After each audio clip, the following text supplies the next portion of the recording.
Hi friends, ಇದು ಮಸ್ತ್ ಮಗ ಚಾನಲ್ನ ಇಂಟರ್ನ್ಯಾಷನಲ್ ಬುಲೆಟಿನ್ ಸುತ್ತು ಜಗತ್ತು. ನಾನು ಅಮರ್ ಪ್ರಸಾದ್. ಸ್ನೇಹಿತರೆ, ಮಿಡಲ್ ಈಸ್ಟ್ ನಲ್ಲಿ ಭಾರಿ ಸ್ಫೋಟಕ ಬೆಳವಣಿಗೆಗಳಾಗಿವೆ. ಯುದ್ಧ ವಿಪರೀತಕ್ಕೆ ಹೋಗ್ತಾ ಇದೆ. ಇರಾನ್ ಒಳಗಡೆ ಅಮೆರಿಕ ನುಗ್ಗಿ ಧೂಳಿಪಟ ಮಾಡಿದೆ. ಕಳೆದ ಒಂದು ವಾರದಿಂದ ಇರಾನ್ ಅನ್ನ ಪುಡಿಗಡ್ತಾ ಇರೋ ಅಮೆರಿಕ ಶುಕ್ರವಾರ ಇರಾನ್ಗೆ ದೊಡ್ಡ ಆಘಾತ ಕೊಟ್ಟಿದೆ. ಒಂದೇ ಸಲ ಏರ್ಪೋರ್ಟ್ಗಳನ್ನ, ರೈಲ್ವೆ ಬ್ರಿಡ್ಜ್ಗಳನ್ನ, ಸೇತುವೆಗಳನ್ನ ಧ್ವಂಸ ಮಾಡಿದೆ. ಅದರಲ್ಲೂ ಕೂಡ ಹಾರ್ಮೋಸ್ ಗನ್ ಪ್ರಾಂತ್ಯ, ನೀವು ಮ್ಯಾಪ್ನಲ್ಲಿ ನೋಡ್ತಾ ಇದ್ದೀರಿ, ಹಾರ್ಮೋಸ್ ಉದ್ದಕ್ಕೂ ಹರಡಿರೋ ರಾಜ್ಯ, ಇದನ್ನೇ ಮೇನ್ ಆಗಿ ಟಾರ್ಗೆಟ್ ಮಾಡಲಾಗಿದೆ. ಇಲ್ಲಿನ 5 ಪ್ರಮುಖ ಸೇತುವೆಗಳನ್ನು ಅಮೆರಿಕ ನಾಶ ಮಾಡಿದೆ. ಇರಾನ್ನ ಪ್ರಮುಖ ನಗರ ಬಂದರ್ ಅಬ್ಬಾಸ್ ಸಂಪರ್ಕಿಸೋ ಗರೆವೆ ಸೇತುವೆಯನ್ನು ಕೂಡ ಮುರಿದು ಹಾಕಿದೆ. ಹಾಗೆ ಕಹೂರೆಸ್ತಾನ್ ಮತ್ತು ಲಾರ್ ಮಾರ್ಗದ 2 ಬ್ರಿಡ್ಜ್ ಮೇಲೂ ಕೂಡ ಬಾಂಬಿಂಗ್ ಆಗಿದೆ. ಇದರ ಬೆನ್ನಲ್ಲೇ ಈ ಭಾಗದ ಪ್ರಮುಖ ರಸ್ತೆಗಳಲ್ಲಿ ಓಡಾಡಲೇಬೇಡಿ ಅಂತ ಇರಾನ್ ತನ್ನ ಜನರಿಗೆ ಸೂಚನೆ ಕೊಟ್ಟಿದೆ. ಅತ್ತ ಇರಾನ್ ಶಹರ್ ಏರ್ಪೋರ್ಟ್ ಮೇಲೂ ಕೂಡ ಅಮೆರಿಕ ಅಟ್ಯಾಕ್ ಮಾಡಿದೆ. ಅಲ್ಲಿ ಭಾರಿ ಪ್ರಮಾಣದ ಬೆಂಕಿ ಕೂಡ ಕಾಣಿಸಿದೆ. ಇರಾನ್ನ ಪ್ರಮುಖ ಜಾಗ ಬಂದರ್ ಅಬ್ಬಾಸ್ ರೈಲ್ವೆ ಜಂಕ್ಷನ್ ಮೇಲೂ ಕೂಡ ಅಮೆರಿಕ ಮಿಸೈಲ್ ಹೊಡೆದಿದೆ. ಇನ್ನು ಚಬಹಾರ್ ಭಾಗದಲ್ಲಿ ಮ್ಯಾರಿಟೈಮ್ ಕಂಟ್ರೋಲ್ ಟವರ್ ಅಥವಾ ಕಡಲ ನಿಯಂತ್ರಣ ಗೋಪುರ ಅಂತ ಇಂಪಾರ್ಟೆಂಟ್ ಟವರ್ ಇತ್ತು, ಅದನ್ನು ಕೂಡ ಅಮೆರಿಕ ಧ್ವಂಸ ಮಾಡಿದೆ. ಈ ದೃಶ್ಯಗಳನ್ನು ಅಮೆರಿಕದ ರಕ್ಷಣಾ ಸಚಿವ ಪೀಟ್ ಹೆಕ್ಸೆತ್ ಶೇರ್ ಕೂಡ ಮಾಡಿದ್ದಾರೆ. ಹಾಗೆ ಇರಾನ್ನ ಬುಷೆಹರ್ ಅಣು ಸ್ಥಾವರದ ಪಕ್ಕದಲ್ಲೂ ಕೂಡ ದಾಳಿಯಾಗಿದೆ. ಹಾಗೆ ದಕ್ಷಿಣ ಇರಾನ್ನ ಸಾಕಷ್ಟು ಪ್ರದೇಶಗಳಲ್ಲಿ ಸರಣಿ ಸ್ಫೋಟಗಳಾಗಿವೆ ಅಂತ ಅಲ್ಲಿನ ಮಾಧ್ಯಮಗಳು ರಿಪೋರ್ಟ್ ಮಾಡಿವೆ. ಈ ಹೊಸ ದಾಳಿಯಲ್ಲಿ ಇರಾನ್ನಲ್ಲಿ ಕನಿಷ್ಠ 7 ಜನ ಮೃತಪಟ್ಟಿದ್ದು 100 ಜನ ಗಾಯಗೊಂಡಿದ್ದಾರೆ ಅಂತ ಇರಾನ್ ಹೇಳಿದೆ. ಇನ್ನು ಬೇಕಾದಷ್ಟು ಕಡೆ ಕರೆಂಟ್ ಕಟ್ ಆಗಿದೆ ಅನ್ನೋ ಮಾಹಿತಿನೂ ಇದೆ. ಆದರೆ ಅಮೆರಿಕ ಪವರ್ ಪ್ಲಾಂಟ್ ಅನ್ನು ಟಾರ್ಗೆಟ್ ಮಾಡಿದ್ಯಾ, ಅದಿನ್ನಷ್ಟೇ ಕನ್ಫರ್ಮ್ ಆಗಬೇಕು. ಇನ್ನು ಈ ಹೊಸ ದಾಳಿ ಬಗ್ಗೆ ಅಮೆರಿಕದ ಸೆಂಟ್ರಲ್ ಕಮಾಂಡ್ ಮಾಹಿತಿ ಕೊಟ್ಟಿದೆ. ಇರಾನ್ನ ಮಿಲಿಟರಿ ಶಕ್ತಿಯನ್ನು ಕುಗ್ಗಿಸೋಕೆ ಅಮೆರಿಕ ಇದನ್ನು ಮಾಡ್ತಾ ಇದೆ. ವಾಣಿಜ್ಯ ಹಡಗುಗಳ ಮೇಲಿನ ದಾಳಿಗೆ ಪ್ರತಿಕಾರ ಇದು. ಈಗ ಅಮೆರಿಕ ಯಾವುದೇ ಯುದ್ಧಕ್ಕೂ ರೆಡಿ ಇದೆ. ಮಿಡಲ್ ಈಸ್ಟ್ನಲ್ಲಿ ನಮ್ಮ 50,000 ಸೈನಿಕರಿದ್ದಾರೆ, ಅವರೆಲ್ಲ ಅಲರ್ಟ್ ಆಗಿದ್ದಾರೆ. ಡೇಂಜರಸ್ ನಾವು ಮತ್ತು ರೆಡಿ ಇದ್ದೀವಿ ನಾವು ಅಂತ ಅಮೆರಿಕ ಹೇಳಿದೆ. ಹಾಗೆ ಹೊಸ ದಾಳಿಯಲ್ಲಿ ಡಜನ್ ಗಟ್ಟಲೆ ಟಾರ್ಗೆಟ್ಗಳನ್ನು ಹೊಡೆದು ಹಾಕಿದ್ದೀವಿ. 16 ಇರಾನ್ ಮಿಲಿಟರಿ ನೆಲೆಗಳು ಧ್ವಂಸ ಆಗಿವೆ. ಕರಾವಳಿ ಕಣ್ಗಾವಲು ಕೇಂದ್ರಗಳ ಮೇಲೆ ದಾಳಿ ಮಾಡಿದ್ದೀವಿ. ಏರ್ ಡಿಫೆನ್ಸ್ ಸಿಸ್ಟಮ್ಗಳನ್ನು ನಾಶ ಮಾಡಿದ್ದೀವಿ. ನೌಕಾ ನೆಲೆಗಳನ್ನು ಟಾರ್ಗೆಟ್ ಮಾಡಲಾಗಿದೆ. ಇದಕ್ಕಾಗಿ ಯುದ್ಧ ನೌಕೆಗಳು, ಡ್ರೋನ್ಗಳು ಹಾಗೂ ಯುದ್ಧ ವಿಮಾನಗಳನ್ನು ಬಳಸಿದ್ದೀವಿ ಅಂತ ಅಮೆರಿಕ ಮಾಹಿತಿ ಹಂಚಿಕೊಂಡಿದೆ. ಇನ್ನು ಅಮೆರಿಕದ ದಾಳಿಗೆ ಇರಾನ್ ಕೂಡ ಪ್ರತಿದಾಳಿ ಮಾಡಿದೆ. ಈ ಬಾರಿ ಮೀಡಿಯೇಟರ್ ಕತರ್ ಅನ್ನ ಹೆಚ್ಚು ಟಾರ್ಗೆಟ್ ಮಾಡ್ತಿದೆ. ಕತರ್ ರಾಜಧಾನಿ ದೋಹಾದ ಆಕಾಶದಲ್ಲಿ ಭಾರಿ ಸ್ಫೋಟದ ಶಬ್ದ ಕೇಳಿಸಿದೆ. ಕತರ್ನಲ್ಲಿರೋ ಅಮೆರಿಕಗೆ ಸಂಬಂಧಪಟ್ಟ ಮಿಲಿಟರಿ ಫೆಸಿಲಿಟಿಗಳನ್ನು ಟಾರ್ಗೆಟ್ ಮಾಡಿ ಇರಾನ್ ಮಿಸೈಲ್ ಹಾರಿಸಿದೆ. ಹೀಗೆ ಬಂದ ಒಂದು ಮಿಸೈಲ್ ಅನ್ನು ನಾವು ನಾಶ ಮಾಡಿದ್ದೀವಿ ಅಂತ ಕತರ್ನ ಆಂತರಿಕ ಸಚಿವಾಲಯ ಹೇಳಿದೆ. ಹಾಗೆ ಮಿಸೈಲ್ ಇಂಟರ್ಸೆಪ್ಟ್ ಮಾಡಿದ್ರಿಂದ ಅದರ ಅವಶೇಷಗಳು ಬಿದ್ದು ಒಂದು ಮಗುವಿಗೆ ಗಾಯ ಆಗಿದೆ. ಸದ್ಯ ಮಗುವಿಗೆ ಚಿಕಿತ್ಸೆ ಕೊಡಲಾಗ್ತಿದೆ ಅಂತ ಹೇಳಿದೆ. ಅಲ್ಲದೆ ಯಾವುದೇ ರೀತಿಯ ವದಂತಿ, ಪರಿಶೀಲಿಸದ ಮಾಹಿತಿ, ಫೋಟೋ, ವಿಡಿಯೋಗಳನ್ನು ಪಬ್ಲಿಷ್ ಅಥವಾ ಸರ್ಕ್ಯುಲೇಟ್ ಮಾಡಬೇಡಿ, ಇಲ್ಲಾಂದರೆ ಕಾನೂನು ಕ್ರಮ ತಗೋತೀವಿ. ಹಾಗೆ ಅಧಿಕೃತ ಮೂಲಗಳಿಂದ ಮಾಹಿತಿ ಪಡ್ಕೊಳ್ಳಿ ಅಂತ ಆಂತರಿಕ ಸಚಿವಾಲಯ ಜನರಲ್ಲಿ ಮನವಿ ಮಾಡಿದೆ. ಇತ್ತ ಸಿರಿಯಾದ ಅಲ್ ತನಖ್ನಲ್ಲಿರೋ ಅಮೆರಿಕದ ಸ್ಪೆಷಲ್ ಆಪರೇಷನ್ಸ್ ಕಮಾಂಡ್ ಸೆಂಟರ್ ಅನ್ನು ಕೂಡ ಇರಾನ್ ದಾಳಿ ಮಾಡಿದೆ. ಹಾಗೆ ಜೋರ್ಡನ್ನಲ್ಲಿ ಅಮೆರಿಕದ ಮಿಲಿಟರಿ ಬೇಸ್ಗಳನ್ನು ಗುರಿಯಾಗಿಸಿ ದಾಳಿ ಮಾಡಲಾಗಿದೆ. ಆದರೆ ನಾವು 3 ಮಿಸೈಲ್ ಹೊಡೆದು ಹಾಕಿದ್ದೀವಿ ಅಂತ ಜೋರ್ಡನ್ ಹೇಳಿದೆ.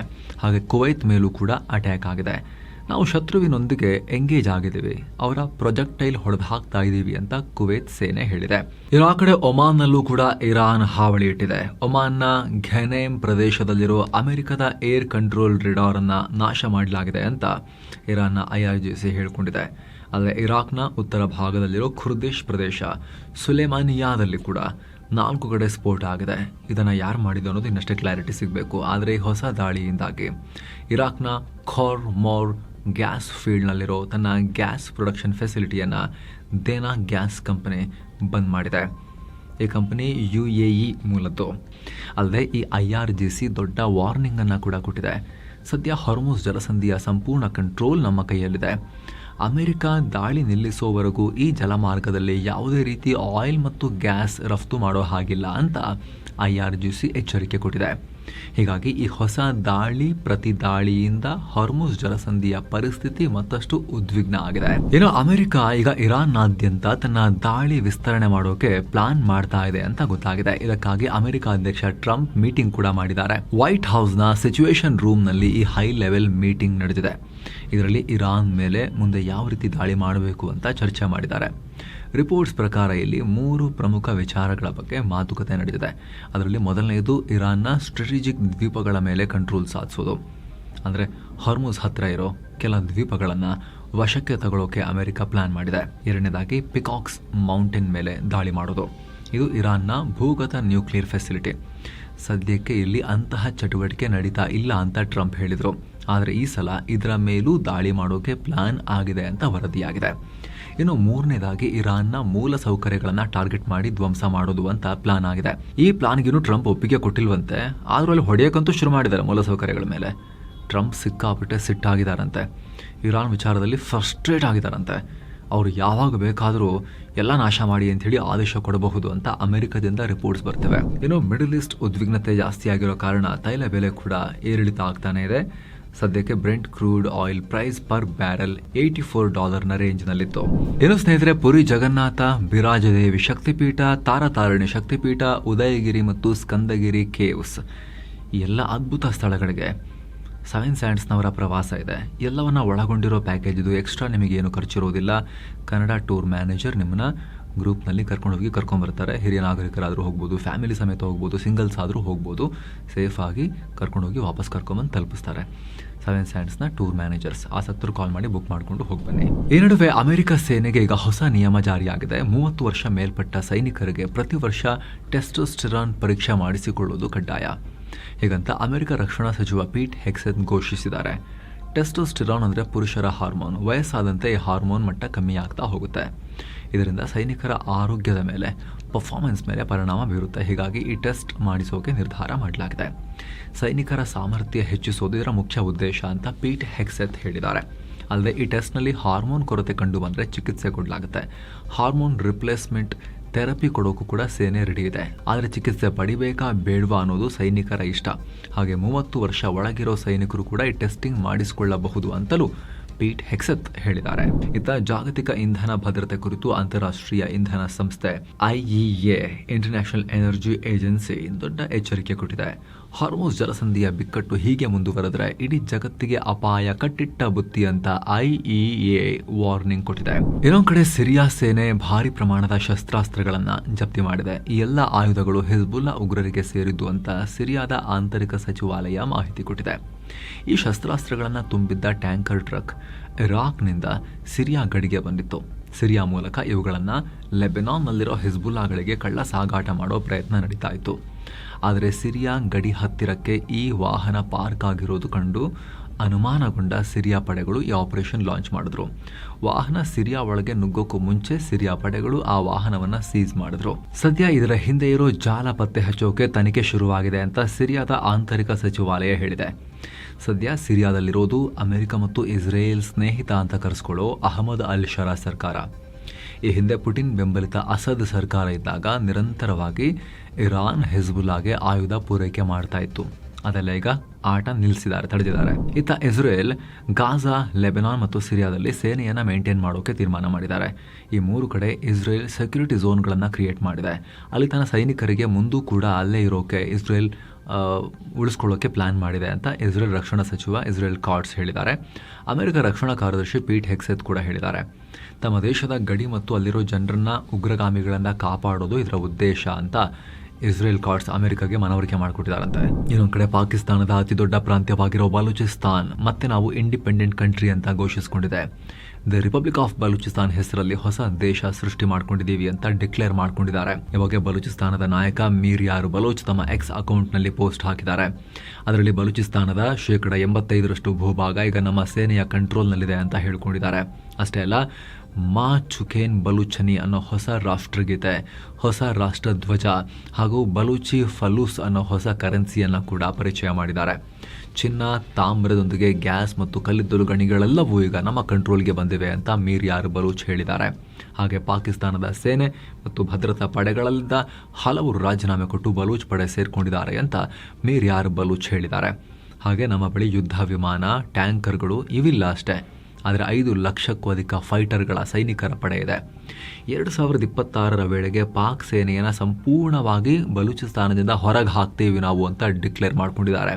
ಇದೇ ವೇಳೆ ಮೀರ್ ಭಾರತಕ್ಕೆ ವಿಶೇಷ ಮನವಿ ಕೂಡ ಮಾಡಿದ್ದಾರೆ. ಭಾರತೀಯರು ಹಾಗೂ ಮೀಡಿಯಾದವರು ನಮ್ಮನ್ನ ಪಾಕಿಸ್ತಾನದವರು ಅಂತ ಕರಿಬೇಡಿ, ಅದರ ಬದಲಾಗಿ ಬಲೂಚಿಗಳು ಅಂತ ಕರೀರಿ ಅಂತ.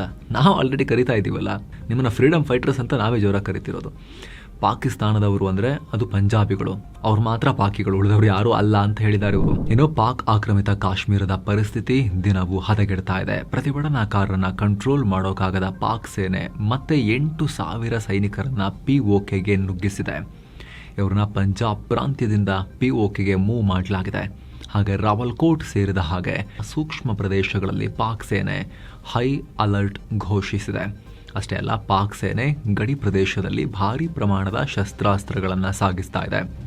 ಈ ಆಯುಧಗಳನ್ನು ಪ್ರತಿಭಟನಾಕಾರರ ಮೇಲೆ ಪ್ರಯೋಗ ಮಾಡೋಕೆ ಪಾಕ್ ಸೇನೆ ಮುಂದಾಗಿದೆ ಅಂತಲೂ ವರದಿಯಾಗಿದೆ. ಇನ್ನು ಕೆಲ ಏರಿಯಾಗಳಲ್ಲಿ ಪಾಕ್ ಸರ್ಕಾರ ಇಂಟರ್ನೆಟ್ ಸೇವೆ ಕಟ್ ಮಾಡಿದೆ. ಬುಧವಾರವಷ್ಟೇ POKನಲ್ಲಿ 1.5 ಲಕ್ಷ ಜನ ಸೇರಿ ಪ್ರತಿಭಟನೆ ಮಾಡಿದ್ರು. ಇದರಿಂದ ಭಯ ಬಿದ್ದಿರೋ ಪಾಕ್ ಸೇನೆ ಈ ತರ ಸೇನೆ ನುಗ್ಗಿಸ್ತಾ ಇದೆ. ಈ ನಡುವೆ ಪ್ರತಿಭಟನಾಕಾರರು ಪಾಕ್ ಸರ್ಕಾರಕ್ಕೆ ಡೆಡ್ ಲೈನ್ ಕೊಟ್ಟಿದ್ದಾರೆ. ಜುಲೈ 21ರ ಒಳಗಡೆ ತಮ್ಮ ಬೇಡಿಕೆಗಳನ್ನ ಈಡೇರಿಸಬೇಕು ಅಂತ ಡಿಮಾಂಡ್ ಮಾಡಿದ್ದಾರೆ. ಇಲ್ಲ ಅಂದ್ರೆ ನಮ್ಮ ಹೋರಾಟ ಮತ್ತೆ ಇನ್ನೂ ಜಾಸ್ತಿ ಆಗುತ್ತೆ ಅಂತ ಹೇಳಿ ಪಾಕ್ ಸರ್ಕಾರಕ್ಕೆ ಎಚ್ಚರಿಕೆ ಕೊಟ್ಟಿದ್ದಾರೆ. ಇನ್ನು ಅಮೆರಿಕದ FBI ಭಾರತೀಯ ಮೂಲದ ಮೋಸ್ಟ್ ವಾಂಟೆಡ್ ಗ್ಯಾಂಗ್ಸ್ಟರ್ ಅನ್ನು ಅರೆಸ್ಟ್ ಮಾಡಿದೆ. ಪಂಜಾಬ್ನ ಕುಖ್ಯಾತ ಗ್ಯಾಂಗ್ಸ್ಟರ್ ಜಗ್ಗು ಭಗವಾನ್ ಪುರಿಯ ಗ್ಯಾಂಗ್ನ ಮೆಂಬರ್ ನಿತೀಶ್ ಕೌಶಲ್ ನನ್ನ ಬಂಧಿಸಲಾಗಿದೆ. ಈತನನ್ನ ಅಮೆರಿಕದ ವರ್ಮೌಂಟ್ ನಲ್ಲಿ ಬಂಧಿಸಲಾಗಿದೆ. ಬಂಧನಕ್ಕೂ ಕೇವಲ 2 ದಿನ ಹಿಂದಷ್ಟೇ FBI ಈತನನ್ನ ಮೋಸ್ಟ್ ವಾಂಟೆಡ್ ಲಿಸ್ಟ್ಗೆ ಸೇರಿಸಿತ್ತು. ಈಗ ಹಿಡಿದು ಹಾಕಿದ್ದಾರೆ. ಆಪರೇಷನ್ ಹಾರ್ಡ್ ಬಾಲ್ ನಡೆಸ್ತಾ ಇದಾರಲ್ಲ ಅವರು, ಅದರ ಅಡಿಯಲ್ಲೇ ಈ ಬಂಧನ ಆಗಿದೆ. ಅಂದಹಾಗೆ ಜಗ್ಗು ಭಗವಾನ್ ಪುರಿಯ ಗ್ಯಾಂಗ್ ಪಂಜಾಬ್ನಿಂದ ಅಮೆರಿಕದ ಕ್ಯಾಲಿಫೋರ್ನಿಯಾವರೆಗೂ ತನ್ನ ಜಾಲವನ್ನು ವಿಸ್ತರಿಸಿದೆ. ಈ ಗ್ಯಾಂಗ್ ಕೊಲೆ, ಅಪಹರಣ, ನಶಾವಸ್ತು ಸಾಗಾಟ ಹಾಗೂ ಆಯುಧ ಕಳ್ಳ ಸಾಗಾಣಿಕೆಯಂತಹ ಗಂಭೀರ ಅಪರಾಧಗಳಲ್ಲಿ ಪಾಲ್ಗೊಂಡಿದ್ದ ಆರೋಪ ಹೊತ್ತಿದೆ. ಈ ಗ್ಯಾಂಗ್ ಪರವಾಗಿ ಅಮೆರಿಕದಲ್ಲಿ ಕೆಲಸ ಮಾಡಿದ ನಿತೀಶ್ ಕೌಶಲ್ ವಿರುದ್ಧ ಜೂನ್ 25ನೇ ತಾರೀಕಿಗೆ ಕ್ಯಾಲಿಫೋರ್ನಿಯಾ ಕೋರ್ಟ್ ಅರೆಸ್ಟ್ ವಾರೆಂಟ್ ಹೊರಡಿಸಿತ್ತು. ಸ್ನೇಹಿತರೆ, ಇತ್ತೀಚೆಗೆ ಬಿಷ್ಣೋಯ್ ಗ್ಯಾಂಗ್ ಮೆಂಬರ್ಗಳನ್ನ ಬ್ಯಾಕ್ ಟು ಬ್ಯಾಕ್ ಅರೆಸ್ಟ್ ಮಾಡಿದ್ರು ಅಮೆರಿಕನ್ಸ್. ಅದರ ನಡುವೆ ಈ ಬಂಧನ ಕೂಡ ಆಗಿದೆ. ಈ ಜಗ್ಗು ಬಿಷ್ಣೋಯ್ ಗ್ಯಾಂಗ್ನ ಫ್ರೆಂಡ್ ಅಲ್ಲ, ಮುಂಚೆ ಎಲ್ಲ ಜೊತೆಗಿದ್ರು, ಆಮೇಲೆ ಪರಸ್ಪರ ಎದುರಾಳಿಗಳಾಗಿದ್ದಾರೆ ಅಂತ ಹೇಳಲಾಗುತ್ತೆ. ಇನ್ನು ರಾಷ್ಟ್ರೀಯ ಭದ್ರತಾ ಸಲಹೆಗಾರ ಅಜಿತ್ ದೋವಲ್ ಅವರ ಅಧ್ಯಕ್ಷತೆಯಲ್ಲಿ ದಿಲ್ಲಿಯಲ್ಲಿ 5ನೇ ಬಿಮ್ಸ್ಟೆಕ್ ರಾಷ್ಟ್ರೀಯ ಭದ್ರತಾ ಮುಖ್ಯಸ್ಥರ ಮೀಟಿಂಗ್ ನಡೆದಿದೆ. ಇದರಲ್ಲಿ ಬಾಂಗ್ಲಾದೇಶ, ಭೂತಾನ್, ಮಯನ್ಮಾರ್, ನೇಪಾಳ, ಶ್ರೀಲಂಕಾ ಮತ್ತು ಥೈಲ್ಯಾಂಡ್ ನಿಯೋಗಗಳು ಪಾಲ್ಗೊಂಡಿದ್ವು. ಮೀಟಿಂಗ್ನಲ್ಲಿ ಪ್ರಾದೇಶಿಕ ಭದ್ರತಾ ಸಹಯೋಗ ಮತ್ತು ಎದುರಾಗಬಲ್ಲ ಸ್ಟ್ರಾಟಜಿಕ್ ಚಾಲೆಂಜಸ್ ಬಗ್ಗೆ ಚರ್ಚೆ ಮಾಡಲಾಗಿದೆ. ಬಂಗಾಳ ಕೊಲ್ಲಿಯಲ್ಲಿ ಮ್ಯಾರಿಟೈಮ್ ಸೆಕ್ಯೂರಿಟಿ, ಭಯೋತ್ಪಾದನೆ ನಿಗ್ರಹಿಸೋಕೆ ಸಹಯೋಗ ಮತ್ತು ಇಂಟೆಲಿಜೆನ್ಸ್ ಶೇರಿಂಗ್ ಬಗ್ಗೆ ಡಿಸ್ಕಷನ್ ಆಗಿದೆ. ಅಲ್ಲದೆ ಸೈಬರ್ ಸೆಕ್ಯೂರಿಟಿ, ಟ್ರಾನ್ಸ್ ನ್ಯಾಷನಲ್ ಆರ್ಗನೈಸ್ಡ್ ಕ್ರೈಮ್, ಅಕ್ರಮ ಮೀನುಗಾರಿಕೆ, ವಿಪತ್ತು ಪ್ರತಿಕ್ರಿಯೆ, ಮಾನವೀಯ ನೆರವಿನ ಬಗ್ಗೆ ಕೂಡ ಮಾತುಕತೆಯಾಗಿದೆ. ಹಾಗೆ ಬಿಮ್ಸ್ಟೆಕ್ನ ಎಲ್ಲಾ ಸದಸ್ಯರು ಮ್ಯಾರಿಟೈಮ್ ಸೆಕ್ಯೂರಿಟಿಗೆ ಒಂದೇ ಫ್ರೇಮ್ವರ್ಕ್ ಅಡಿಯಲ್ಲಿ ಒಟ್ಟಾಗಿ ಕೆಲಸ ಮಾಡೋಕೆ ಒಪ್ಕೊಂಡಿದ್ದಾರೆ. ಇನ್ನು ಜಪಾನ್ ವಿರುದ್ಧ ಪಾಕಿಸ್ತಾನ ಗುಟ್ರು ಹಾಕಿದೆ. ಯಾರು? ಪಾಕಿಸ್ತಾನ ಜಪಾನ್ ವಿರುದ್ಧ ಗುಟ್ರು ಹಾಕಿದೆ. ಇತ್ತೀಚೆಗೆ ಭಾರತ ಜಪಾನ್ ಜಂಟಿ ಹೇಳಿಕೆಯಲ್ಲಿ ಗಡಿಯಾಚೆಗಿನ ಭಯೋತ್ಪಾದನೆಗೆ ತೀವ್ರ ಖಂಡನೆ ವ್ಯಕ್ತಪಡಿಸಲಾಗಿತ್ತು. ಇದರಲ್ಲಿ ನೇರವಾಗಿ ಪಾಕಿಸ್ತಾನದ ಹೆಸರನ್ನು ಉಲ್ಲೇಖ ಮಾಡಿದರು. ಪಾಕಿಸ್ತಾನದಿಂದ ಆಗ್ತಿರೋ ಭಯೋತ್ಪಾದನೆ ಅಂತಲೇ ಹೇಳಲಾಗಿತ್ತು. ಜಪಾನ್ ಪ್ರಧಾನಿ ಸನಾಯ್ ಟಕೈಚಿ ಅವರು ಈ ಹೇಳಿಕೆಯ ಭಾಗ ಆಗಿದ್ರು. ಇದಕ್ಕೆ ಪಾಕಿಗಳಿಗೆ ಕೆಂಡ ಬಿದ್ದಿದೆ. ಬುಡಕ್ಕೆ ಭಾರತದೊಂದಿಗೆ ಸೇರಿ ಈ ರೀತಿ ಏಕಪಕ್ಷೀಯ ಹೇಳಿಕೆ ಕೊಟ್ಟಿರೋದು ಸರಿಯಲ್ಲ ಅಂತ ಪಾಕ್ ಕೂಗಾಡಿದೆ. ಅಲ್ಲದೆ ನಾವು ಜಪಾನ್ ಜೊತೆಗೆ ಉತ್ತಮ ಸಂಬಂಧ ಹೊಂದಿದ್ದೀವಿ, ಭಾರತದವರೇ ಸಂಬಂಧ ಹಾಳು ಮಾಡ್ತಿದ್ದಾರೆ ಅಂತ ಪಾಕ್ ವಿದೇಶಾಂಗ ಇಲಾಖೆ ಹೇಳಿದೆ. ಇನ್ನು ಕೆನಡಾ ಸರ್ಕಾರ ಭಾರತೀಯರಿಗೆ, ಅದರಲ್ಲೂ ಕೂಡ ಅಲ್ಲಿ ನೆಲೆಸಿರೋ ವಲಸಿಗರಿಗೆ ದೊಡ್ಡ ಶಾಕ್ ಕೊಟ್ಟಿದೆ. ಪೋಷಕರು ಹಾಗೂ ಅಜ್ಜ ಅಜ್ಜಿಯರನ್ನ ಕೆನಡಾಗೆ ಕರೆಸಿಕೊಳ್ಳೋ ಸ್ಪಾನ್ಸರ್ಶಿಪ್ ಪ್ರೋಗ್ರಾಂ ಹೊಸ ಅರ್ಜಿಗಳನ್ನು ಕೆನಡಾ ಸರ್ಕಾರ ತಾತ್ಕಾಲಿಕವಾಗಿ ತಡೆ ಹಿಡಿದಿದೆ. ದೇಶದಲ್ಲಿ ಮನೆಗಳ ಕೊರತೆ, ಬೆಲೆ ಏರಿಕೆ ಹಾಗೂ ಆರೋಗ್ಯ ವ್ಯವಸ್ಥೆ ಮೇಲಿನ ಒತ್ತಡ ಕಮ್ಮಿ ಮಾಡೋಕೆ ಪ್ರಧಾನಿ ಮಾರ್ಕ್ ಕಾರ್ನೆ ಈ ಕಠಿಣ ನಿರ್ಧಾರ ತಗೊಂಡಿದ್ದಾರೆ. ಹಾಗೆ ಇಲಾಖೆಯಲ್ಲಿ ಈಗ ಆಲ್ರೆಡಿ 60,000ಕ್ಕೂ ಅಧಿಕ ಹಳೆಯ ಅರ್ಜಿಗಳು ಪೆಂಡಿಂಗ್ ಇವೆ. ಸದ್ಯಕ್ಕಂತೂ ಒಂದು ಅರ್ಜಿ ಕ್ಲಿಯರ್ ಆಗೋಕೆ 3 ರಿಂದ 4 ವರ್ಷ ಬೇಕಾಗ್ತಿದೆ. ಹೀಗಾಗಿ ಈ ಅರ್ಜಿಗಳನ್ನು ತಡೆ ಹಿಡಿಯಲಾಗಿದೆ. ಇದರಿಂದ ತಮ್ಮ ಮಕ್ಕಳನ್ನು ನೋಡ್ಕೊಳ್ಳೋಕೆ ಪೋಷಕರನ್ನ ಕರೆಸಿಕೊಳ್ತಾ ಇದ್ದ ಸಾವಿರಾರು ಭಾರತೀಯ ಕುಟುಂಬಗಳಿಗೆ ಭಾರಿ ಸಂಕಷ್ಟ ಎದುರಾಗಿದೆ. ಇದಕ್ಕೆ ಪರ್ಯಾಯವಾಗಿ ಸೂಪರ್ ವೀಸಾ ಮೂಲಕ ಮಾತ್ರ ಪೋಷಕರನ್ನ ಕರೆಸಿಕೊಳ್ಳೋಕೆ ಅವಕಾಶ ಕೊಡಲಾಗಿದೆ. ಆದರೆ ಇದರಲ್ಲಿ ಪರ್ಮನೆಂಟ್ ರೆಸಿಡೆನ್ಸಿ ಹಾಗೂ ಉಚಿತ ಆರೋಗ್ಯ ಸೇವೆ ಸಿಗೋದಿಲ್ಲ. ಬದಲಾಗಿ ಲಕ್ಷಾಂತರ ರೂಪಾಯಿ ಖರ್ಚು ಮಾಡಿ ಪ್ರೈವೇಟ್ ಇನ್ಶೂರೆನ್ಸ್ ಮಾಡಿಸುವುದು ಕಡ್ಡಾಯ. ಇನ್ನು ಅಮೆರಿಕದ ಎಲೆಕ್ಷನ್ ಸಿಸ್ಟಮ್ ಬಗ್ಗೆ ಅಧ್ಯಕ್ಷ ಟ್ರಂಪ್ ಸ್ಫೋಟಕ ಹೇಳಿಕೆ ಕೊಟ್ಟಿದ್ದಾರೆ. ಅಮೆರಿಕದ ಚುನಾವಣೆಗಳನ್ನು ರಷ್ಯಾ, ಚೈನಾ, ಇರಾನ್ ಹಾಗೂ ಉತ್ತರ ಕೊರಿಯಾ ಈಸಿಯಾಗಿ ಹ್ಯಾಕ್ ಮಾಡಬಹುದು ಅಂತ ಟ್ರಂಪ್ ಗಂಭೀರ ಆರೋಪ ಮಾಡಿದ್ದಾರೆ. ಅಮೆರಿಕದ ಎಲೆಕ್ಟ್ರಾನಿಕ್ ವೋಟಿಂಗ್ ಮಷಿನ್ ಮತ್ತು ಮತ ಎಣಿಕೆ ವ್ಯವಸ್ಥೆ ಸೇಫ್ ಆಗಿಲ್ಲ ಅಂತ ಟ್ರಂಪ್ ಹೇಳಿದ್ದಾರೆ. ಅಲ್ಲದೆ 2020ರಿಂದ ಜೂನ್ 2026ರವರೆಗಿನ ಅಮೆರಿಕನ್ ಗುಪ್ತಚರ ಇಲಾಖೆಯ ಕೆಲ ರಹಸ್ಯ ದಾಖಲೆಗಳನ್ನು ಟ್ರಂಪ್ ರಿಲೀಸ್ ಮಾಡಿದ್ದಾರೆ. ವೈರಿ ರಾಷ್ಟ್ರಗಳಿಗೆ ಅಮೆರಿಕದ ಎಲೆಕ್ಷನ್ ಸಿಸ್ಟಮ್ ಹ್ಯಾಕ್ ಮಾಡೋ ಸಾಮರ್ಥ್ಯ ಇದೆ ಅನ್ನೋದು ಈ ವರದಿಯಿಂದ ಸಾಬೀತಾಗಿದೆ. ಚೀನಾ ಈಗ ಆಲ್ರೆಡಿ 22 ಕೋಟಿ ಅಮೆರಿಕನ್ ವೋಟರ್ಗಳ ಡೇಟಾ ಕದ್ದಿದೆ ಅಂತ ಟ್ರಂಪ್ ಹೇಳಿದ್ದಾರೆ. ಆದರೆ ಟ್ರಂಪ್ರ ಈ ಹೇಳಿಕೆಗೆ ಭಾರಿ ವಿರೋಧ ವ್ಯಕ್ತವಾಗಿದೆ.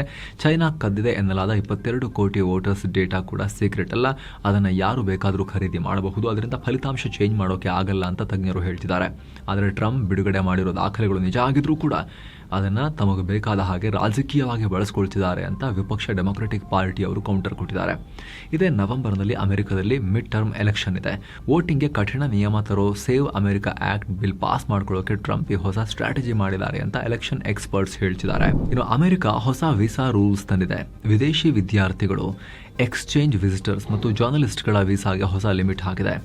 ಈ ಹಿಂದೆ ಓದು ಅಥವಾ ಅಸೈನ್ಮೆಂಟ್ ಮುಗಿಸಿರೋವರೆಗೂ ಕೂಡ ಅಮೆರಿಕದಲ್ಲಿರೋಕೆ ಅವಕಾಶ ಇತ್ತು. ಆದರೆ ಈಗ ಹಳೆಯ ಸಿಸ್ಟಮ್ ಕ್ಯಾನ್ಸಲ್ ಮಾಡಲಾಗಿದೆ. ವಿದೇಶಿ ವಿದ್ಯಾರ್ಥಿಗಳು ಮತ್ತು ಎಕ್ಸ್ಚೇಂಜ್ ವಿಸಿಟರ್ಸ್ಗೆ ಕೇವಲ 4 ವರ್ಷ ಮಾತ್ರ ಮ್ಯಾಕ್ಸಿಮಮ್ ಲಿಮಿಟ್ ಅನ್ನು ಕೊಡಲಾಗಿದೆ. ವಿದೇಶಿ ಪತ್ರಕರ್ತರಿಗೆ ಇನ್ನೂ ಕಮ್ಮಿ 240 ದಿನಗಳ ಅವಕಾಶವನ್ನು ಕೊಡಲಾಗಿದೆ. ಅದೇ ಚೀನಾ ಮೂಲದ ಪತ್ರಕರ್ತರಾದರೆ, ಅಲ್ಲಿನ ವಿದೇಶಿ ಪತ್ರಕರ್ತರಾದರೆ 90 ಡೇಸ್ ಮಾತ್ರ ಲಿಮಿಟ್ ಇರೋದು.